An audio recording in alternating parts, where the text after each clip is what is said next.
Hello guys. మేమైతే ఈరోజు బెల్లం గవ్వలు చేసుకుంటున్నాం అనమాట. మీలో ఎంతమందికి బెల్లం గవ్వల ఐడియా ఉందో నాకు కమెంట్స్‌లో చెప్పేయండి.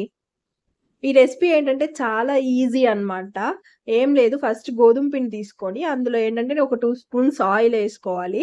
అండ్ కొంచెం వాటర్ ఏసుకొని మంచిగా కలుపుకోవాలి. టెక్స్చర్ అనేది ఇలా ఉండాలనమాట పిండి.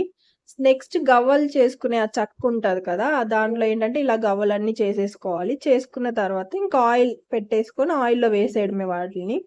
2 టైమ్స్ ఏమి హీట్ చేయాల్సిన అవసరం లేదనమాట. ఒకసారి చేస్తే సరిపోతది. నీట్‌గా మంచిగా రెడ్ కలర్‌లో వచ్చే వరకు మంచిగా ఫ్రై చేసుకున్న తర్వాత నెక్స్ట్ ఇంకొక దాంట్లో ఏంటంటే బెల్లం పెట్టుకోవాలనమాట. బెల్లంని మనం పాకం ఉంటది కదా! ఆ పాకం అనేది దీంట్లో మెయిన్. మనం వాటర్‌లో ఏసుకొని చూసుకోవాలి ఇలా. ఇలా ముద్దగా అయ్యే వరకు బెల్లం పాకం చూసుకొని, ఇంకా అలా ముద్దగా అయిన తర్వాత ఇంక మనం ఫ్రై చేసుకున్న గవ్వలేంటంటే ఇందులో ఏసి నీట్‌గా మిక్స్ చేసేసుకోవాలి.